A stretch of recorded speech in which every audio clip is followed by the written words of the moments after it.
ETF index mutual funds నేర్చుకుని stock మార్కెట్లో రాణించాలనుకుంటున్నారా? వెంటనే ఈ నెంబర్కి కాల్ చేయండి.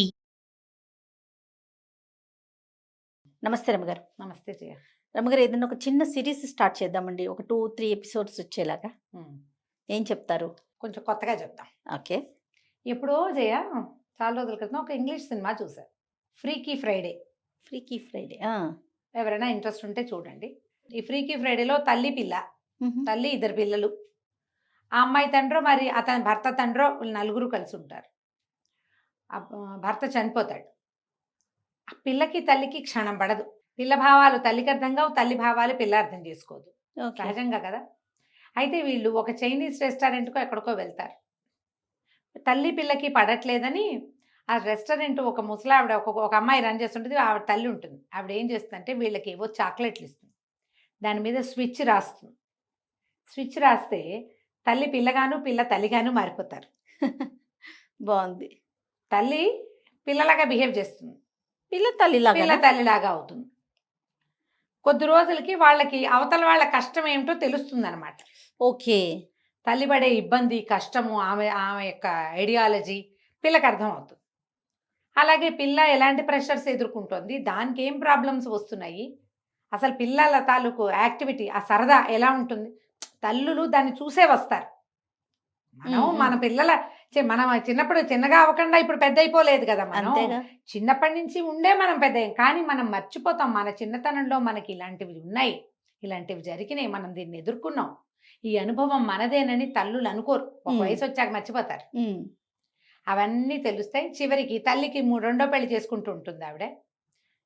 ఫారిన్ కంట్రీస్లో సహజమే కదా, ఇప్పుడు మన దగ్గర కూడా అవుతుంది. తల్లి పెళ్లి టైంకి తల్లి పిల్ల మారిపోతారు మామూలుగా. ఎవరి క్యారెక్టర్ వాళ్ళు వచ్చేస్తారా? వచ్చేస్తారు.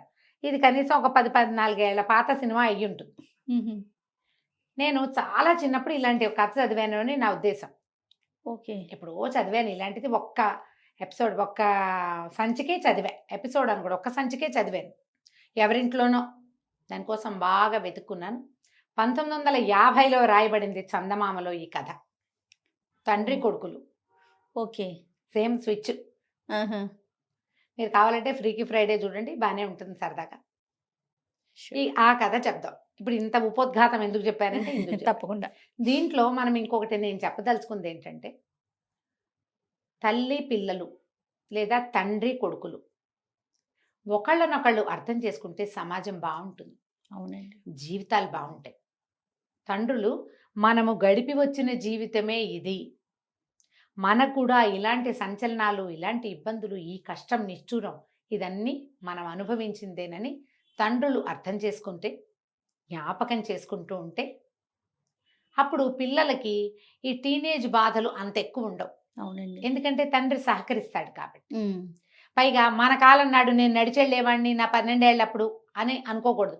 కాలం మారిపోయింది, ఇప్పుడంతా టెక్నాలజీ యుగం. మన చిన్నప్పుడు ఉన్నట్టే ఉండక్కర్లా, ఇప్పుడు రకం మారింది. అంతే కదా కదా. అక్కడి నుంచి పిల్లలు ఇంత కష్టపడతాడు తండ్రి తన కోసం, ఆయన తాలూకు ప్రతి స్వేద బిందువుని నేను వాడుకుంటున్నాను అని పిల్లలకు కూడా అర్థం కావాలి. మనం వాళ్ళని అర్థం చేసుకుంటే వాళ్ళు మనని అర్థం చేసుకుంటారు. అవును రమ్మగారు, అది చెప్పడానికే ఈ కథ. తప్పకుండాను. ఒకప్పుడట వైకుంఠంలో శ్రీ మహావిష్ణువు లక్ష్మీదేవి కబుర్లు చెప్పుకుంటున్నారు. లక్ష్మీదేవి అందట, ఏమండి ఎంతమంది భక్తులు ఉన్నారు మీకు, నిరంతరము ప్రార్థించే వాళ్ళు ఉన్నారు, ఎప్పుడైనా వాళ్ళ కోరికలు తీరుస్తున్నారా అండి మీరు అని అడిగింది. ఈయన అన్నాడు, తీర్చడానికి ఏముంది, తీరుస్తూ ఉంటాం, తీర్చము, ఏదో అడుగుతారు తీరుస్తాం. వాడు అడిగిందల్లా తీర్చేస్తే జీవితం నేల భూమి ఇలా ప్రశాంతంగా వెళ్ళదు. ఒక కోరిక వస్తుంది, అది వెంటనే తీరిపోయింది అనుకో, ఇంకోటి వస్తుంది. అలా సముద్రపు అలలు. అంతేగా. అందుకని వాడికి బాగా అవసరమైంది, వాడికి ఉపయోగపడేదే తీరుస్తాను నేను అంటే ఆవిడకి నచ్చల. కాదండి, పాపం ప్రతివాడికి ఏదో ఒక ఊహ వస్తుంది, వాడి కోరిక తీర్చాలి కదా. ఎవరో ఒకడికైనా వాడు అనుకున్నది అనుకున్నట్టు చెయ్యండి మీరు, నాకు చూడాలనుంది అని. సరే అన్నారు. నేనేం చెప్పంటే, భూలోకంలో ఈ ఊళ్ళో ఒక ఊళ్ళో మనకు ఒక భక్తుడు ఉన్నాడు, పరమ భక్తుడు. ఆయన పేరు సూర్యనారాయణ, సూరయ్య గారు అంటారు. ఓకే. ఈ సూరయ్యకి లేక ఒక కుమారుడో అని అడిగాడు, అడుగుతూనే ఉన్నాడు. ఏం జరుగుతుందో నాకు తెలుసు కుమారుడు కలిగాక. అయినా కూడా సరే అంత కోరుతున్నాడు కదా, ఓసారి తీరుద్దామని తీరిస్తే కొడుకు పుట్టాడు. వాడి పేరు సత్యనారాయణ అని పెట్టారు. సత్యం. ఆ సత్యం పుట్టిన ఏడాది 2 ఏళ్లకే భార్య కాస్త గతించింది. ఓకే. ఇతనికి లేట్ వయసులో, ఎక్కువ పెద్ద వయసు వచ్చాక పుట్టాడు పిల్లవాడు. ఓకే. ఇప్పుడు 8 ఏళ్ళు 9 ఏళ్ళు వచ్చినాయి. వాడు పరమ గడసరి, ఈయన పరమ పిసినారి. తండ్రి కొడుక్కి క్షణం పడదు. ఇంట్లో ఉన్న వంటలక్క, తర్వాత ఏమో పనివాడు పాలేరు, వాళ్ళే పెంచుతారు ఈ పిల్లాడిని. వీళ్ళిద్దరికీ క్షణం పడదు. ఇక చూడు వాళ్ళని అన్నాడు. సూరయ్య గారు లెక్కలు చూసుకుంటున్నాడు. సత్యం బండి నుంచి వచ్చేసాడు. ఏమిరా బండి నుంచి వచ్చావు అని అడిగాడు వాళ్ళ నాన్న. అడిగితే నా కడుపులో నొప్పిగా ఉంది అందుకే వచ్చేసాను అన్నాడు. అలాంటివి చెప్తారుగా పిల్లలు. అనగానే ఈయనకి ఒళ్ళు మండింది. ఎప్పుడు ఏదో ఒకటి చెప్తాడు వీడు, ఇలాగే చెప్తాడు. అయితేనేమి మన వంటలక్క ఇవాళ గారెలు ఆవడలు చేసింది, అవి నీకు ప్రాప్తం లేవన్నమాట, పడుకోపోయి లోపల కడుపులో నొప్పి తగ్గేదాకా అని గదిలోకి తోసేసి పిల్లాన్ని పోయి పడుకో. గది వాడు బయటికి రాకుండా గడి పెట్టేశాడు నాన్న. అయ్యో. ఆ గదిలోకి వెళ్ళాడు పిల్లాడు. గది బయట నుంచున్నాడు సూరయ్య గారు. ఆ లెక్కలు తెమలటల్లా.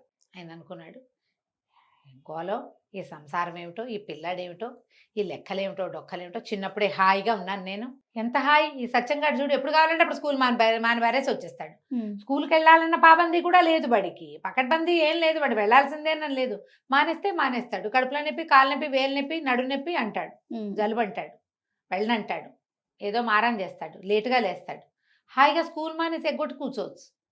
ఈ లెక్కాడొక్క తేలేసరికి దుంప దిగిపోతుంది, బాకీలు రావు బయట నుంచి. చిన్నప్పుడే హాయిగా ఉన్నా అనుకున్నాడు. లోపలున్న సత్యం అనుకుంటున్నాడు, దిక్కుమాలిన బడి, వెధవ బడి, ఎప్పుడు పోవాలి, వెధవ లెక్కలు, వెధవ మాస్టారు, చచ్చిపోతాను పడలేక. నాన్న పని హాయి, ఇంట్లో కూర్చుని హాయిగా లెక్కలు పెట్టుకోవటమేక. చక్కగా ఇనపెట్టి ఇట్టా తలుపు తీసి అట్టా డబ్బులు తీసుకోవటం, రొంటిని పెట్టుకుని బజారీలు రావటం, ఎప్పుడు ఏం కావాలంటే అవి తినేయటం. నాకేమో కడుపులో నొప్పి, కడుపులో నొప్పి అని చెప్పపోతే మాస్టర్ పంపడు, కడుపులో నొప్పి అంటే వంటలక్క తిండి పెట్టదు. తిండి ఎక్కువయ్యే కదా కడుపులో నొప్పి వచ్చేది. ఈ పూట లంఘనం చెయ్యని పడుకోబెడతారు. అమాంతం పెద్దని అయిపోతే నాన్నలాగా ఎంత హాయిగా ఉంటుంది అనుకున్నాడు. లక్ష్మీదేవి విష్ణుమూర్తి చూస్తున్నారు పైనుంచి. ఆవిడంది, ఏమండి పాపం పిల్లాడు కోరుకుంటున్నాడు, తండ్రి కోరుకున్నాడు, వాళ్ళ కోరిక తీర్చండి అనేసరికి సరే చూద్దాం ఏం జరుగుతుందో అని స్విచ్ చేసేసాడు. ఈ తలుపు కొడుతున్నాడు, లోపల మంచం మీద పడుకున్నాడు సత్యం. వాకిట్లో తలుపు కొడుతున్నాడు సూరయ్య గారు. వాడు ఎంతున్నాడు సూరయ్య గారు? 8 ఏళ్ల బొట్టికాయ అయిపోయాడు. మనుషులు మారిపోయారు. శరీరాలు అలాగే ఉండి బుద్ధులు మారటం కాదు, మనుషులే మారిపోతారా? సూరయ్య గారు ఉన్నాడు కానీ ఆయన 8 ఏళ్ల పిల్లాడుగానే ఉన్నాడు. ఆయనకి లెక్కలు డొక్కలే ఉన్నాయి బ్రెయిన్ లో. ఓకే. నేను చిన్నపిల్లాడిని అయ్యానని అనుకోలేదు. బయట కిందకి నడిచొచ్చాడు. నడిచొచ్చి ఒక 4 అడుగులు వేసాడు. ఆయనకి బజార్లో పని ఉంది. ఓకే. ముందు ఈ వచ్చే లోపల ఏం చేశాడు, గడి పెట్టాడు కదా, మెట్లు దిగాడు. వంటలక్కకి నేను బయటికి వెళ్తున్నా అని కేకేశాడు. కేకేస్తే వంటలక్క వచ్చేసరికి బయటికి వెళ్ళిపోయాడు.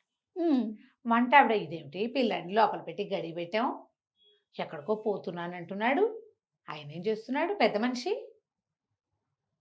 అని అనుకుని పైకి వెళ్ళి చూస్తే పిల్లాడు గడి పెట్టేవాడు.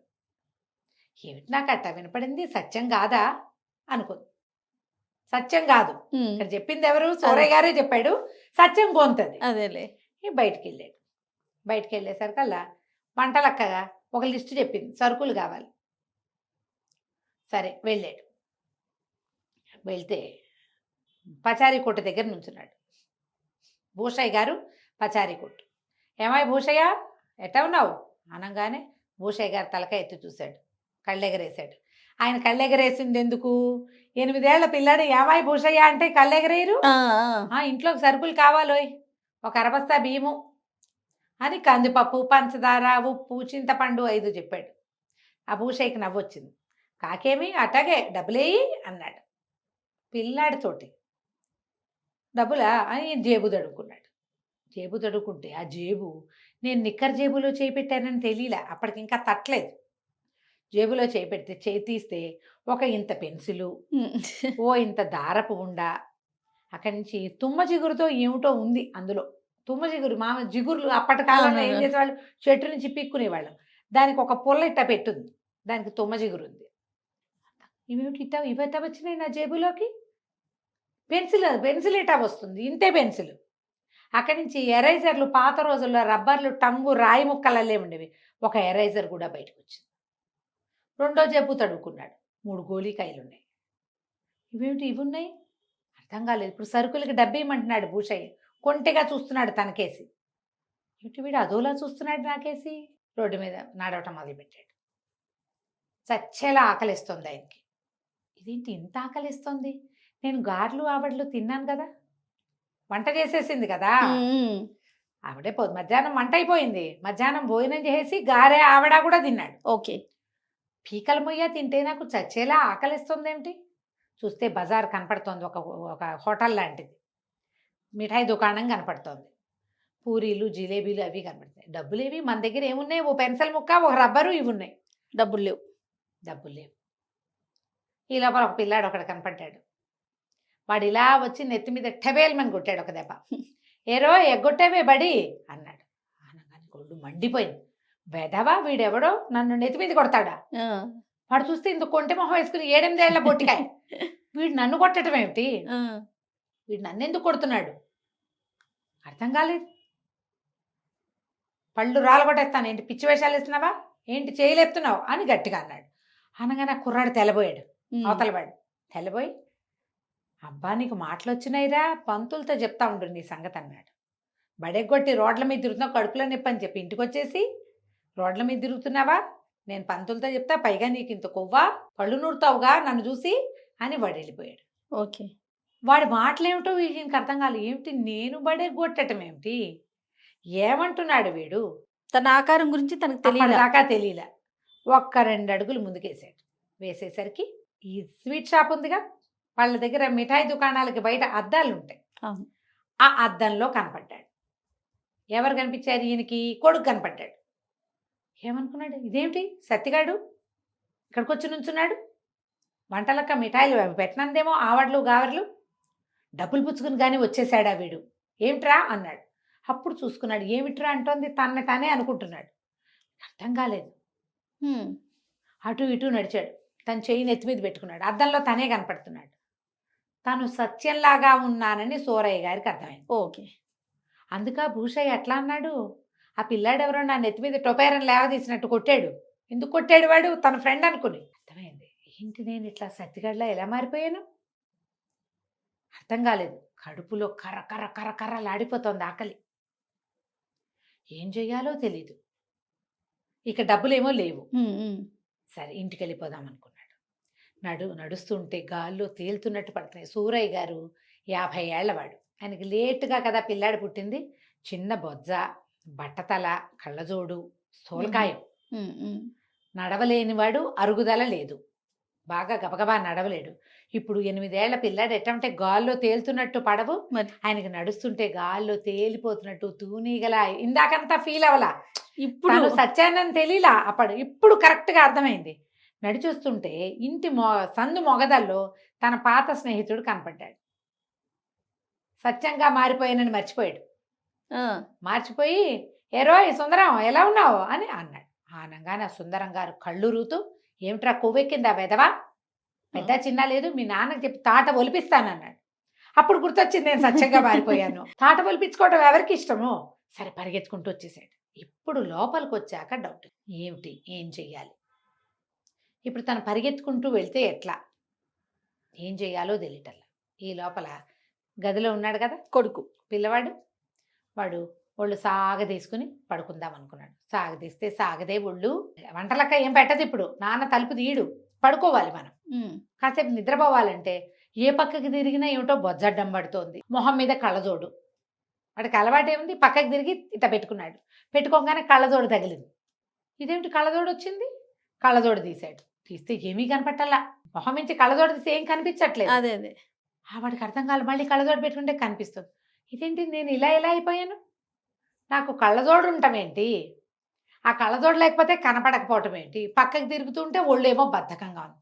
మంచం దిగితే సత్యానికి తెలిసింది తన ఒళ్ళు ఎంతో బరువుగా ఉన్నట్టు. 2 అడుగులు వేసాడు. ఒక అల్మరా, దానికి ఒక నిలువుట అద్దము ఉన్నాయి ఆ గదిలో. పిల్లాడు కదా, ఆవిడ గదిలో అద్దం ఉంది. అటు తిరిగాడు. తిరిగేసరికి నాన్న కనపడ్డాడు. వెంటనే వీడు, నా కడుపులో నొప్పి లేదులే, బళ్ళలోకి వెళ్ళిపోతాను అన్నాడు. అన్నాక తట్టింది. ఏమిటి నా గొంతు ఇలా ఉంది? పైగా అది నాన్న మాట్లాడుతున్నట్టు కనపడుతోంది. నాన్నలాగా మాట్లాడుతున్నానేంటి నేను?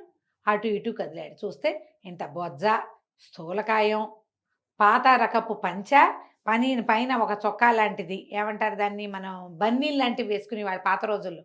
ఈ మన మల్లుగుడ్డతో కుట్టించేవాళ్ళు. లాల్చీ లాల్చీ అంటే పూర్తి లాల్చీ కాదు, ఇక్కడ దాకా చేతులుండి లాల్చీ లోపల వేసుకునేది అనమాట. ఇళ్లలో Okay. ఉన్నప్పుడు అవే వేసుకుని ఉండేవాళ్ళు. నిర్కాంతపోయాడు సత్యం. నేనేంటి నాన్నలా కనపడుతున్నాను. అటు ఇటు నడిచాడు, నెత్తి మీద చేయి పెట్టుకున్నాడు, ముక్కు కొక్కున్నాడు, కళ్ళజోడు తీశాడు, అన్నీ అదే కనిపిస్తుంది. వాడికి అర్థమైంది, నాన్నలాగా అయిపోయాను నేను, ఇంత బొజ్జు వచ్చింది నాకు చూసుకున్నాడు. అప్పుడు వాడికి ఒకటి తట్టింది, అమ్మయ్య ఇంకా బడిలోకి వెళ్ళక్కర్లేదు. బడి అంటే అంత భయం, బడిలోకి వెళ్ళాల్సిన పనే లేదు. అటు ఇటు నడిచి ఎంజాయ్ చేశాడు. నాన్నతో ముక్కు గోకిచ్చాడు, నాన్నతో తల పీకించుకున్నాడు, నాన్నతో కళ్ళజోడు తీయించి పెట్టించాడు. పిచ్చి సరదా వచ్చేసింది సత్యానికి. అప్పుడు రొంటిన తడుకున్నాడు నాన్నలాగా. తాళాలున్నాయి. వాడప్పుడు తట్టిందా, తాళాలు ఉన్నాయంటే బ్రహ్మాండం మన పని. తలుపు దగ్గరికి వెళ్ళాడు. తలుపు దగ్గరికి వెళ్ళేసరికి ఈ లోపల ఏమైంది, వంటలక్క చూసుకుంటోంది. పిల్లాడు ఆకలి అంటాడేమో ఏమిటో చూద్దామని లోపల నుంచి తలుపు కొట్టాడు. వంటలక్క వచ్చింది పైకి. వచ్చి ఏం చేసింది, గడి తీస్తే లోపల ఎవరున్నారు, పెద్ద ఆయన సోరయ్య గారు. కానీ ఆయన కనపడలేదు. వంటలక్క కనపడితే ఏమవుతుందో, తన కొంత ఎలా ఉంటుందో తెలియలే. ఏమైనా తింటావా, పట్టుకురానా అని అడిగి దిగెళ్ళిపోయింది. ఈయనకి అర్థమైన తలుపు తీయబడి ఉంది. సరే ఇప్పుడు ఏం చెయ్యొచ్చు, ఈ గదిలోంచి నాన్న గదిలోకి వెళ్ళాడు. వెళ్ళాక రొంటిని తాళాలు ఉన్నాయిగా, చక్కగా ఈయన పెట్టి తాళం తీసాడు. దర్జాగా చేయబెట్టి లోపల ఇంత కట్ట డబ్బులు, నాన్న పావలా కూడా ఇవ్వడు. చక్కగా డబ్బులు దొరికినాయి. అందరూ ఫ్రెండ్స్ వాళ్ళు వీళ్ళు పావలాలు, కానీలు, అర్ధనాలు తెచ్చుకుంటారు. మనకేవి లేవు. వంటలకు కొంది బోళ్ళని చేసి పెడుతుంది, చేగోడీలు చెక్కిలాలు అవే తినాలంటాడు. బజార్లో కొమ్ము మిఠాయి వంటలకు ఎట్టా చేస్తుంది? అందరూ కొమ్ము మిఠాయి కొనుక్కు తింటారు, నాకేముండవు. డబ్బులు తీసుకుని అక్కబడికి తట్టింది. నేను నాన్నలాగా అయ్యానంటే నాన్న ఏమైనట్టు? అప్పుడు మా బాగా అయింది నాన్నకి. ఇప్పుడు బళ్ళలోకి వెళ్తాడు చచ్చినట్టు. మాస్టర్ చిత కొడితే నాన్నకు బుద్ధి వస్తుంది అనుకున్నాడు. ఓకే, సరే ఇంకిప్పుడు వంటలక్క ఏం చేసింది, ఈ సూరయ్య గారు ఏం చేశాడు, సత్యం ఏం చేశాడో మనం దీని తరువాయి భాగంలో విందాం. తప్పకుండా అండి. చాలా ఇంట్రెస్టింగ్ ఉంది రమ్మగారు కదా. చాలా బాగుంది. నమస్తే. నమస్తే జయ.